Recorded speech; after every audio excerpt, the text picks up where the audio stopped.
오늘 말씀은 마가복음 3장 13절에서 19절의 말씀입니다. 마가복음 3장 13절에서 19절의 말씀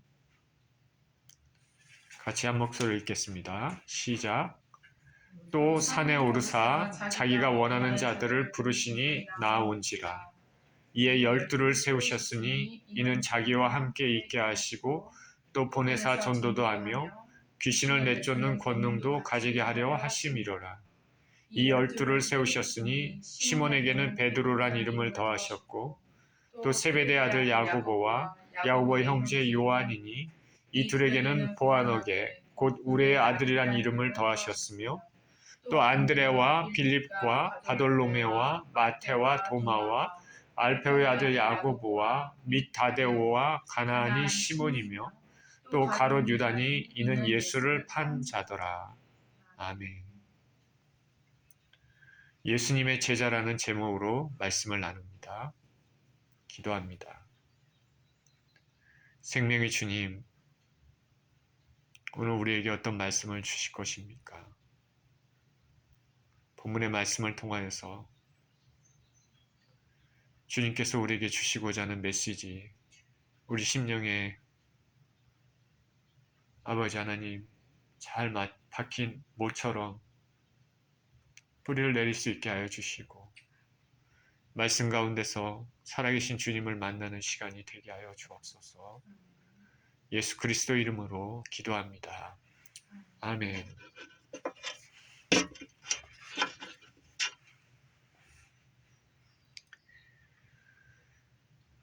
여러분 축구 좋아하는지 모르겠습니다. 얼마 전에 카타르에서 월드컵이 개최가 되고 끝났습니다. 각 대륙의 예선을 통과한 나라들이 경쟁을 했습니다. 우승은 아르헨티나에게 돌아갔습니다. 근본 월드컵을 보면서 각 선수 개인의 면모에 대해서 우리가 알 수 있었는데 대부분 선수들은 엄청난 금액의 연봉을 받고 있었습니다. 각 나라 대표 선수들이고 대부분이 프로 선수들이기 때문에 이런 선수들은 각 개인의 기량에 따라 받는 금액이 차이가 있습니다. 우리가 일반 사람들이 상상하기도 힘든 엄청난 금액입니다. 유럽의 각 팀은 이러한 축구를 잘하는 사람들을 세계 각국에서 비싼 값으로 스카우트를 해서 팀을 이룹니다. 그래서 각국의 리그에 우승을 하려고 하고 또 여러 나라에 소속된 클럽팀끼리 경쟁해서 유럽 챔피언스 리그라는 데서 우승을 따내려고도 합니다. 당연히 우승하기 위해서는 선수들의 개인 기량이 뛰어나야 되고 이렇게 개인 기량이 뛰어난 선수들을 많이 보유한 팀일수록 우승할 가능성이 높습니다. 우리가 하늘나라의 복음을 위해서 하늘나라의 일꾼이 되기 위해서 하늘나라를 위해서 팀을 꾸린다면 어떻게 되겠습니까? 팀 구성원 한 사람 한 사람의 자격 조건은 어떻게 되겠습니까? 오늘 본문은 예수님께서 당신의 사도로 12제자를 세우시는 모습을 이야기하고 있습니다. 본문을 보겠습니다. 13절에 또 산에 오르사 자기가 원하는 자들을 부르시니 나아온지라. 예수님께서 산에 오르셔서 제자들을 부르십니다. 여기서 산은 어떤 산인지 모르지만은 성경에서는 산을 중요한 일이 있을 때마다 언급을 하고 있습니다. 구약에는 유명한 호렙산이 있습니다. 신약에서 우리 예수님께서 그 유명한 산상수훈, 산에서 하나님 말씀, 생명의 말씀을 선포하는 거 우리 잘 알고 있지 않습니까? 복 있는 사람은 시작하는 그 산상수훈입니다. 그리고 베드로와 야고보와 요한은 변화산이란 데 서서 예수님의 찬란한 광채를 봤습니다. 본문은 어느 산인지 모르지만 본문에서 언급된 산에서 예수님은 12제자를 부르십니다. 주님은 이 산에 오르셔서 이 12제자를 부르기 전에 밤이 맞도록 밤새도록 기도하셨습니다. 그리고 예수님은 자신이 원하는 자들을 부르시고 세우십니다. 오늘 본문 우리가 같이 읽어봤는데 본문에 보면 12제자에 들어가는 자격 조건은 나와 있지 않습니다. 다만 13절에 있는 것처럼 자기가 원하는 자들 이렇게 얘기합니다. 예수님께서 원하는 자들입니다. 예수님은 12제자를 선택하시는 그 조건이 어떤 외적 조건이나 그들이 열정적인 자원 의사에 따라 너가 열심히 있구나, 열정적이구나, 그러니 내 제자가 되라 이렇게 하지 않으셨습니다.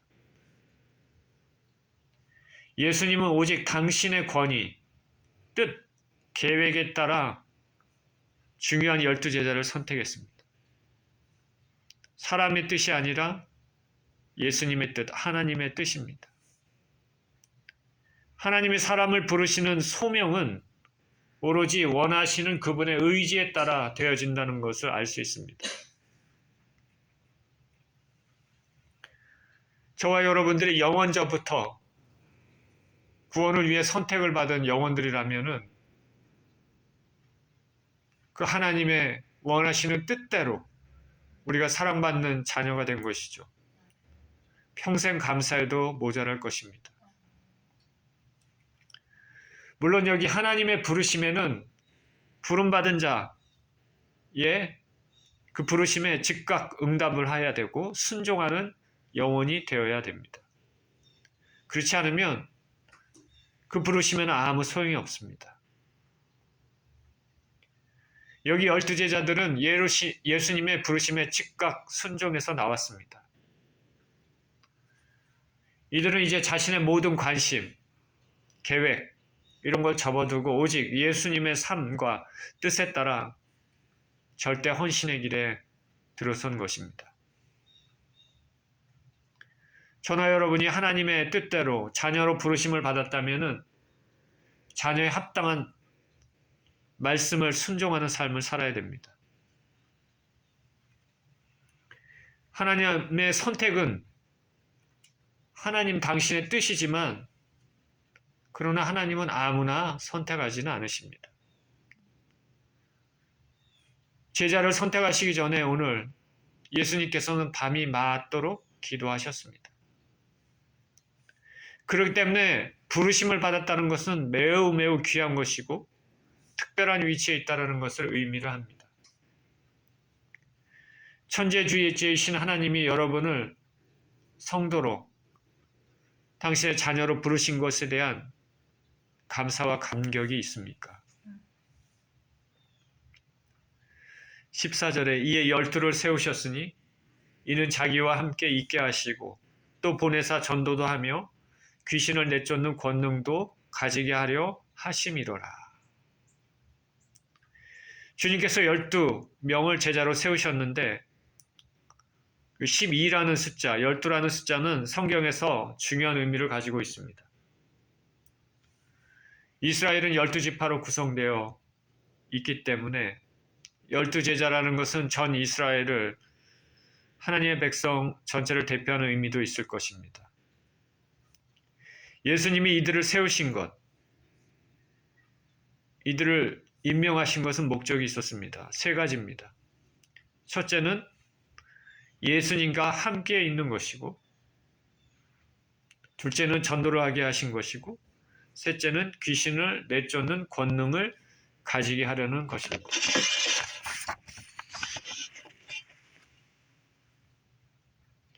예수님은 12제자는 예수님과 가장 가까이서 이 관계를 맺으며 예수님과 관계를 맺으며 살아야 합니다. 예수님과 함께 지내면서 예수님과 대화하고 예수님에게 배워야 합니다. 복음서를 보면 예수님께서는 대부분의 시간을 그의 제자들과 함께 있으시면서 제자들을 훈련시키는데 할애하셨습니다. 이들은 예수님과 함께 있으면서 훈련을 받아야 됩니다. 우리는 육신의 예수님을 볼 수는 없지만 항상 우리 심령 가운데 있는 예수님의 영, 성령님과 함께 있으면서 성령에 사로잡혀 살아야 되겠습니다. 예수님은 또한 제자들을 사도로 불렀다고 얘기합니다. 사도로 불렀는데 사도라는 것은 아포스톨로스, 이것은 보냄을 받은 자라는 뜻입니다.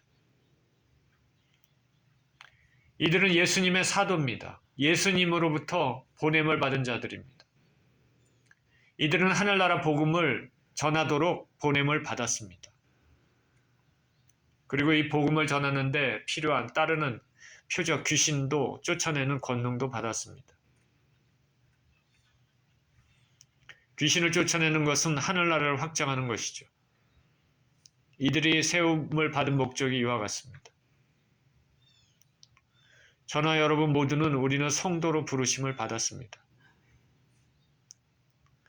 하나님 나라의 일꾼으로 복음을 사람들과 함께 나누면서 주께서 주시는 그 은사, 권능에 따라 일을 해야 되겠습니다.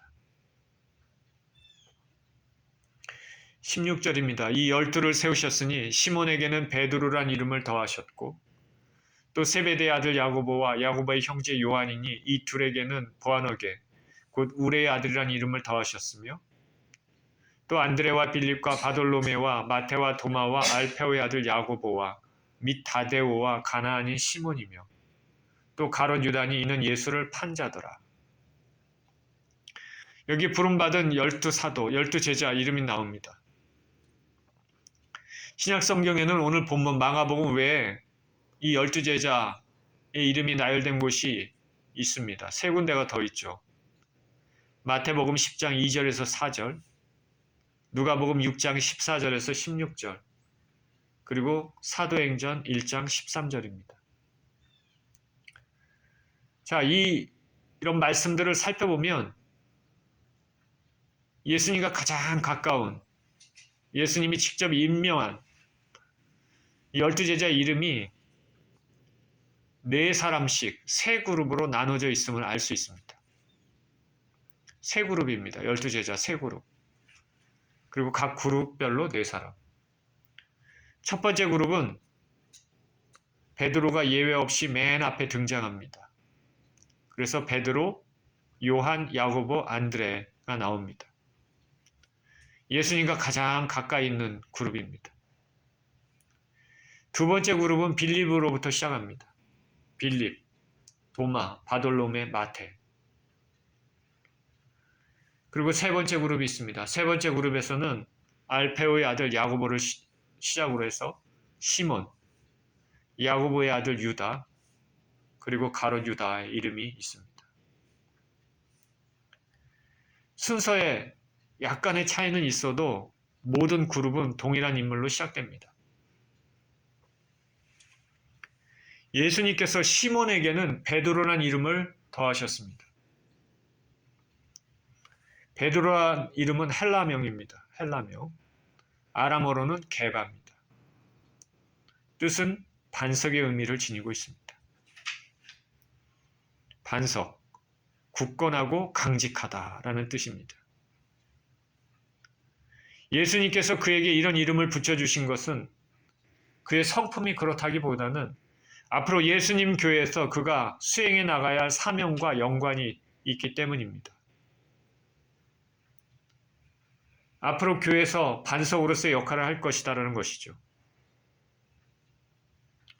지금은 연약하고 좌충우돌한 성격에, 그리고 나중에 예수님을 3번이나 부인할 것이지만은 주님은 그가 장차 교회에서 큰 일꾼으로 일할 수 있는 잠재력을 보았기 때문에 그런 별명을 붙여주었을 것입니다. 예수님 기대대로 베드로는 오순절 성령 강림 후에 담대하게 교회 리더로 초대교회 기초속으로 탁월한 사명을 완수했습니다. 하나님께서 저와 여러분들을 당신의 자녀로 부르셨을 때도 우리는 부족하지만 주님은 우리의 삶이 하나님께 영광을 돌리는 삶이 될 것을 기대하고 있음에 분명합니다. 주님께서 우리를 부르셨는데 우리의 삶이 당신의 영광에 합당한 삶이 될 것을 기대하고 있는 것이 분명합니다. 교회 전승에 의하면 베드로는 로마에서 복음을 전하다가 네로 황제 때 기독교 박해로 십자가에 거꾸로 매달려 순교했습니다.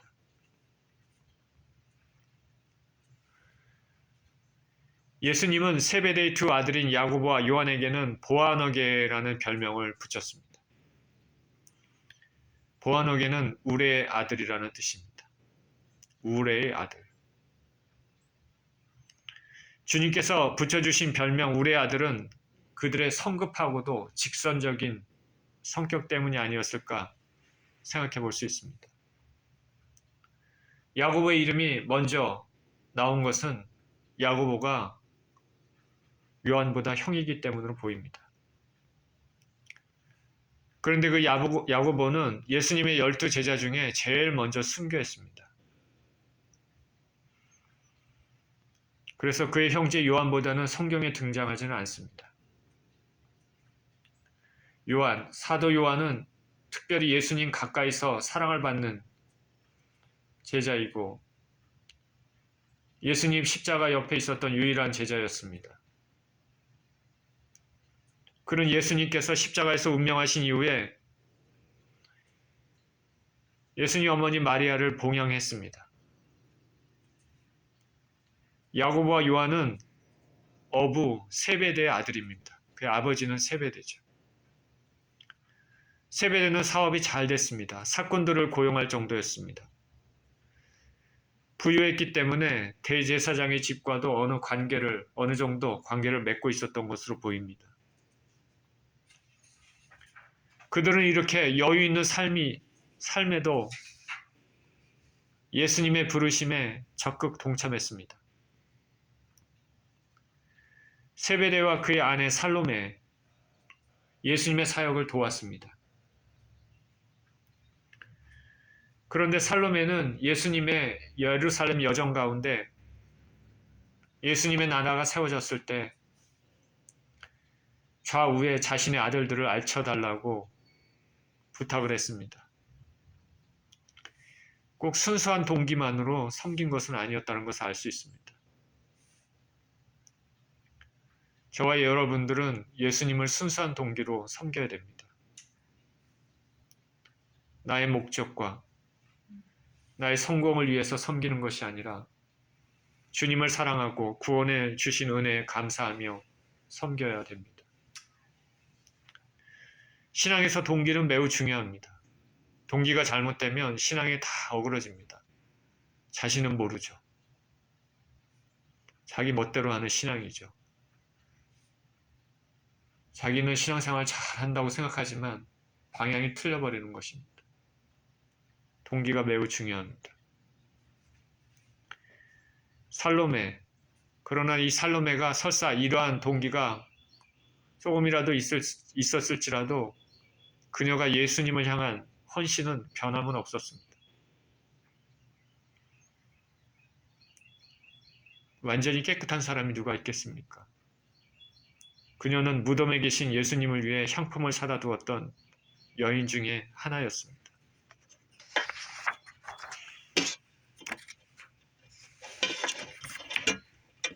야고보는 12제자 중 처음으로 복음 전하다가 헤롯 아그리빠에게 죽음을 당했고 요한은 12제자 중 유일하게 순교하지 않았습니다. 그러나 순교 이상으로 주님을 위해서 많은 고난을 당했습니다. 도미티아누스 황제의 대박해 때 밤모섬에 유배돼서 이곳에서 요한계시록을 쓴 것으로 잘 알려져 있습니다. 제자들 중 가장 마지막까지 생존해서 폴리캅이나 파피아스나 이그나티우스 들어봤는지 모르겠습니다. 초대 교부들이죠. 아주 유명한 교회 지도자들입니다. 이런 지도자들을 배출했습니다.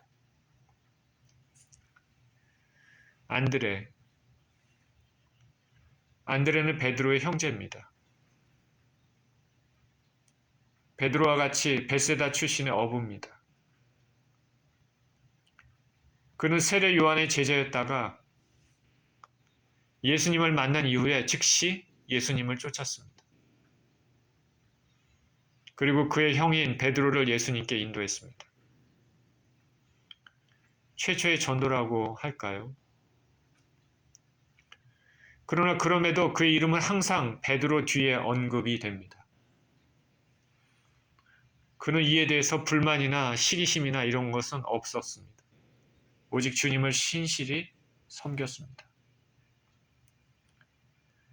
우리가 주님을 섬기는 자세도 이와 같아야 할 줄 믿습니다. 큰 자가 되려는 자는 모든 자의 종이 되어야 할 것이니라. 내가 작은 것에 충성하였으니 많은 것을 주겠다. 기독교 전승에 의하면 그는 여러 지역에서 복음을 전하다가 X자형이라는 십자가에 순교했습니다.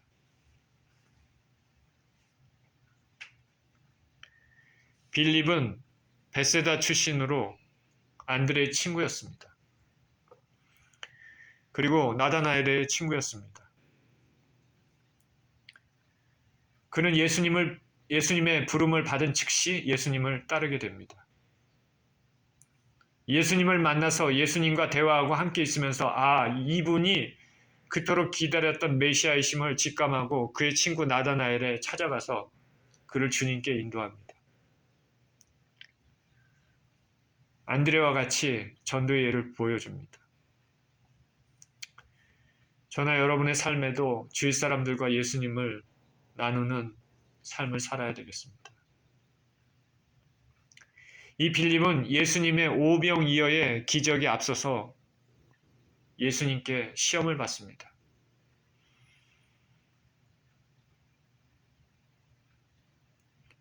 떡을 먹여라.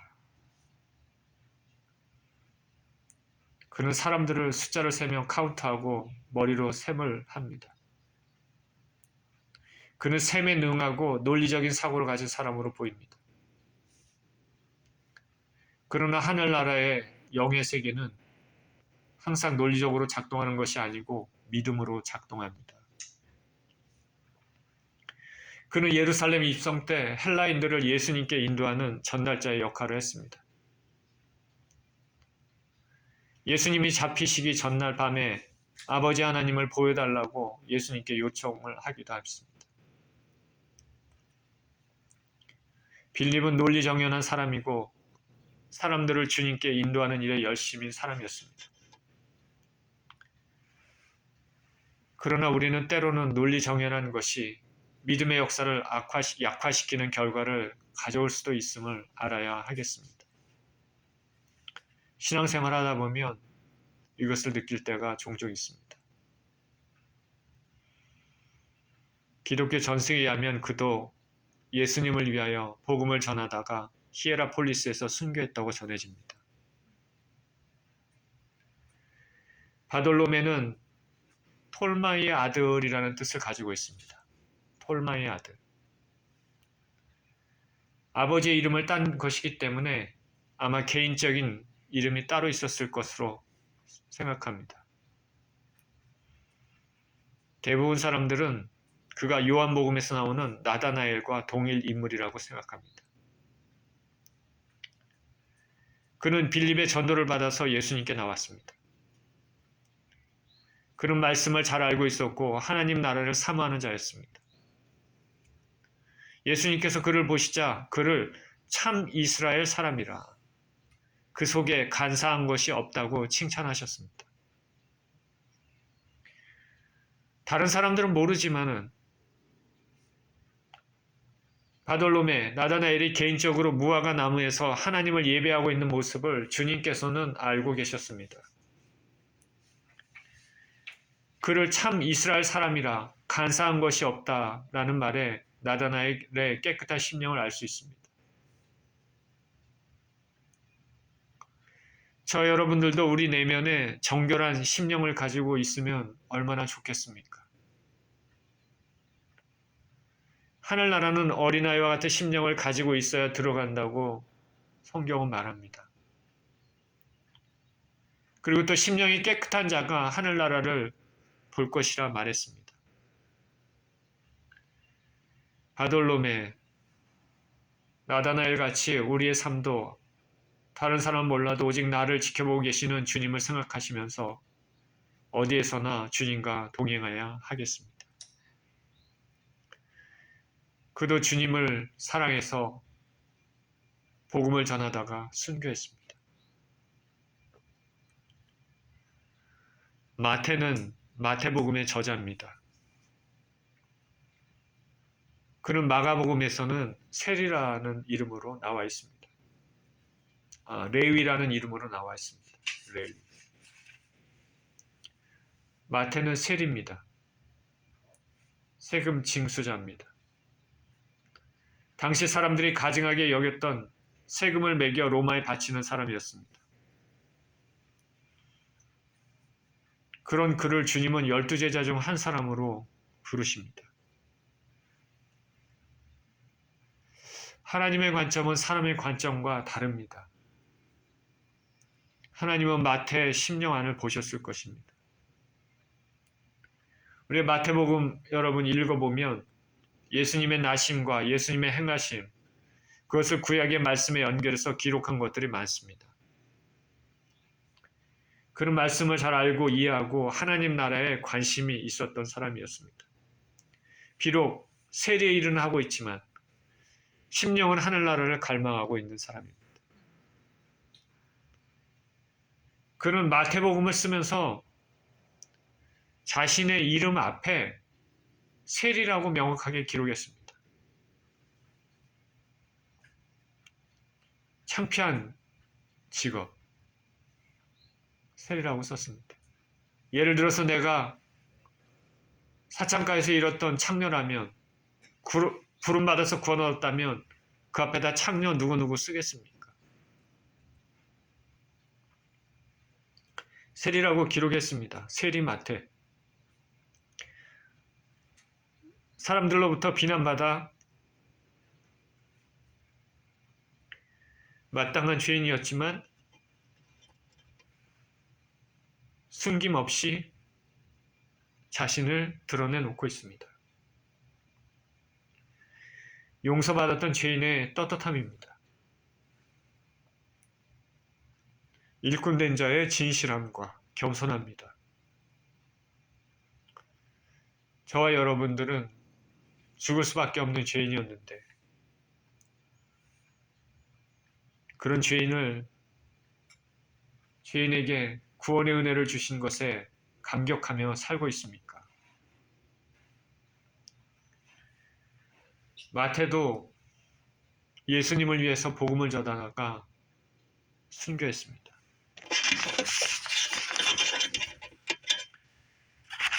도마는 디두모라는 이름으로 불립니다.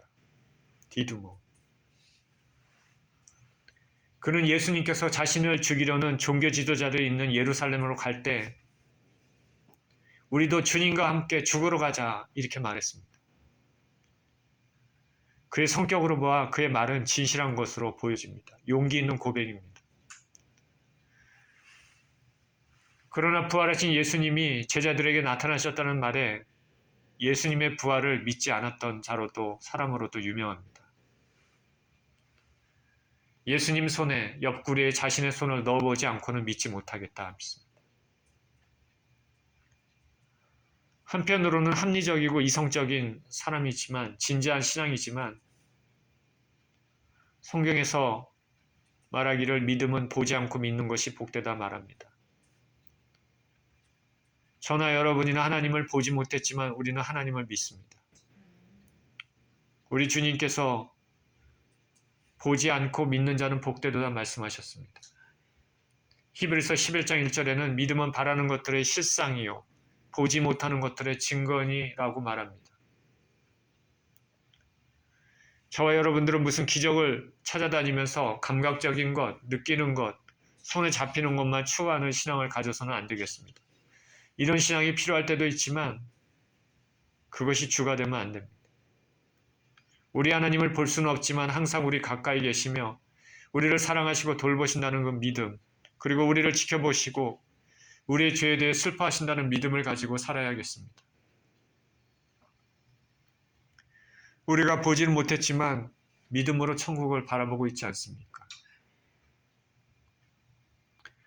도마는 보고 믿겠다고 했지만 실제 부활하신 예수님을 보고는 자신의 경솔함과 믿음이 없음을 깨닫고 나의 주, 나의 하나님으로 고백합니다. 그의 이런 고백은 예수님이 누구신지를 정확히 아는 바른 신앙 고백입니다. 우리가 해야 될 고백이죠. 그의 전승에 의하면 그도 예수 그리스도를 전하다가 순교를 했습니다.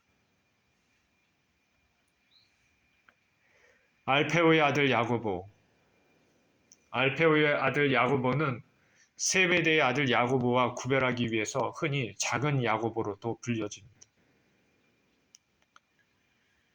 아마도 세베대의 아들, 곧 요한의 형제 야고보보다 늦게 부름받았거나 혹은 나이가 적거나 아니면 몸이 작아서 붙여진 이름일 수 있습니다. 작은 야고보, 알페오의 아들 야고보입니다. 어떤 학자는 그의 아버지는 엠마오로 가면서 부활하신 예수님을 만난 제자 중 한 명인 글로바일 것으로 추정하기도 했습니다. 제롬이란 사람은 그의 어머니 마리아는 예수님의 어머니 마리아, 그리고 사도 요한의 어머니 마리아와 친자매간일 것으로 생각했습니다. 이 알페오의 아들 야고보의 어머니도 예수님에 대한 헌신이 있었습니다. 그녀도 예수님의 십자가형을 가까이서 지켜보았고 예수님을 위해 향품을 사다 두었습니다. 이 야고보의 가정은 세베대 가정, 요한과 야고보의 가정처럼 식구가 예수님을 섬기는 아름다운 가정입니다. 저는 바라기는 저와 여러분들의 가정, 가족, 형제 자매들이 모두 예수님을 섬기는 아름다운 가정, 아름다운 가족이기를 기도드립니다. 이 알페오의 아들 야고보도 예수님을 위하여 복음을 전하다가 순교했습니다.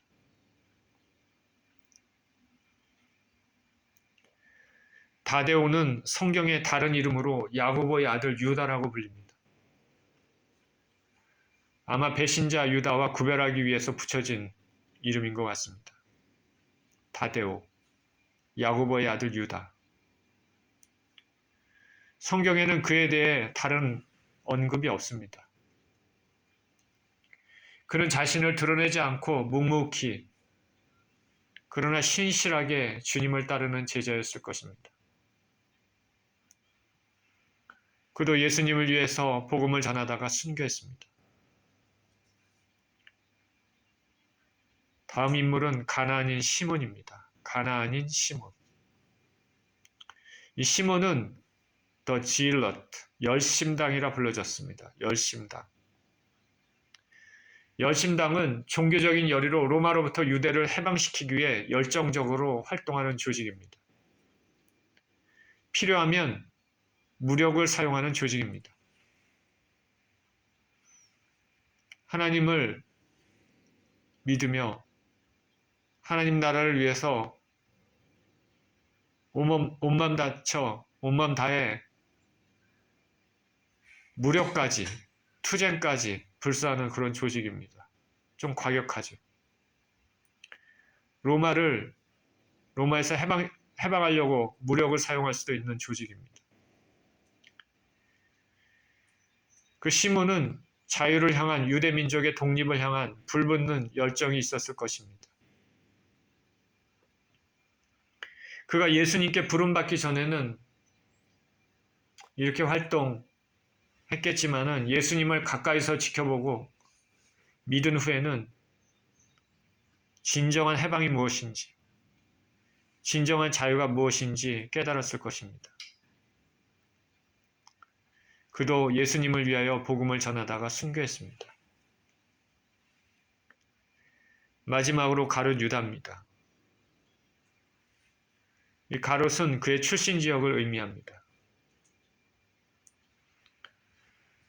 유다가 예수님의 제자로 성경에 나오기까지 그 이전 생애에 대해서는 분명하게 우리는 알 수는 없습니다. 성경에서는 그가 돈꾀를 맡아서 회개를 보고 베다니에서 형유사건을 시작으로 해서 예수님을 배반하고 자살하는 것으로 기록되어 있습니다. 가까이서 예수님을 보고 대화하고 예수님 말씀과 병 고치심, 귀신을 쫓아내시고 인간을 사랑하시는 예수님, 하나님에 대한 절대 순종의 예수님을 보았습니다.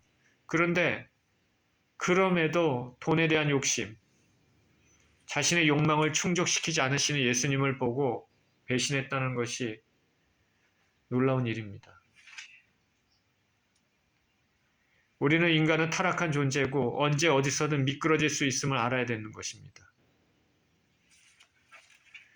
지금 교회 다니는 많은 사람들이 가룟 유다와 같은 심정으로 다닐지 모르겠습니다. 하나님은 전지전능하신 분이시며 우리는 피조물입니다. 우리는 하나님을 두려워하고 공경하고 사랑해야 됩니다. 하나님을 나의 목적에 이용하는 그런 신앙은 절대 있을 수 없습니다. 모든 것을 아시는 하나님을 생각하며 매사에 거룩함을 추구하며 살아야겠습니다. 현대사회는 죄의 유혹이 너무 많습니다. 저 여러분 어떤 마음으로 하나님을 쫓습니까? 나의 문제를 해결하기 위한 방편으로, 나의 경제 상황을 해결하기 위한 방편으로, 나의 행복과 나의 가족의 행복을 얻기 위한 방편으로 그렇게 예수님을 쫓습니까? 아니면 죽을 수밖에 없는 죄인을 구원해 주신 예수님 은혜에 감격하면서 영생을 주실 주님께 감사하는 마음으로 예수님을 쫓습니까?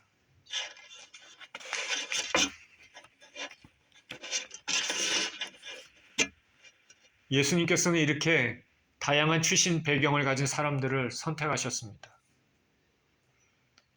그들 가운데 4명은 어부였고 또 1명의 사람은 미움을 받던 세리였고 또 한 사람은 과격한 독립운동을 벌였던 열심당원이었습니다. 그리고 나머지 6명의 제자에 대해서는 사실상 아무것도 알려진 바가 없습니다. 직업상의 공통점이 없습니다. 모두가 어부도 아니고 농부도 아닙니다.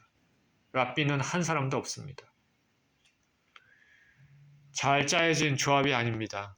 어떻게 보면 이상한 조합입니다. 모두 평범한 사람들입니다. 성경의 전문가도 없고 제사장도 없습니다. 세상에서 주목받는 권세 있는 사람들도 아닙니다. 우리 주님께서는 이러한 평범한 사람들을 통해 교회를 세우게 하시고 복음을 땅끝까지 전하게 하셨습니다. 이들은 신약시대를 사는 우리 모든 성도들의 대표입니다. 이들은 참으로 복받은 사람들입니다. 그 복은 예수님의 일방적인 놀라운 하나님의 사랑의 부르심의 은혜이고 제자들의 화답이었습니다. 12사도 오늘 명단을 보고 그들의 삶을 볼 때마다 그들의 위대성, 그들의 봉사에 주목하는 것보다는 이런 평범한 사람들을 부르셔서 세우셔서 세계를 복음으로 물들게 하시는 우리 예수 그리스도의 경륜과 은혜를 생각해 보게 됩니다.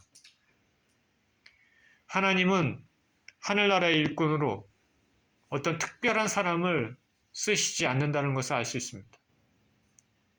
하나님은 보통 사람들을 사용하셔서 위대한 인물로 만드시는 것이 하나님의 방법입니다.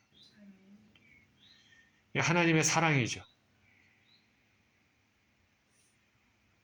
우리는 예수님께서 이와 같이 평범한 사람들을 사도로 부르 선택하셔서 당신의 위대한 일에 쓰셨던 것처럼 저와 여러분들도 당신의 위대한 일에 쓰임받을 수 있도록 그렇게 만드실 것을 있다는 것을 우리는 알아야 됩니다. 우리가 언제나 우리 자신을 내어드려서 하나님의 쓰임이 합당한 그릇이 되어야 되겠습니다. 이런 그릇이 되시는 저와 여러분 모두 되시기를 예수 그리스도 이름으로 축원드립니다. 기도하겠습니다. 생명의 주님,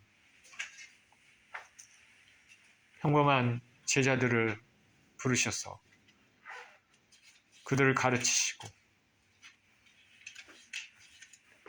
이 평범한 사람들을 통하여서 온 세계 복음화의 하늘나라의 일꾼의 초석으로 만드신 주님 감사와 찬양을 드립니다. 주님의 일하시는 방식은 세상의 관점과 세상의 방식과는 다릅니다. 평범한 12제자를 사용하신 것처럼 부족한 우리들도 주님 손에 잡힌 바 되어 쓰임받게 된다면 또 하나님 나라의 귀한 일꾼으로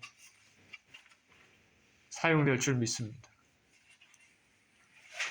하나님 우리 아버지, 우리를 사랑하시고 우리를 복주시고 우리를 성도라 부르시고 영원한 천국의 은혜를 주신 주님께 감사와 찬양을 드립니다.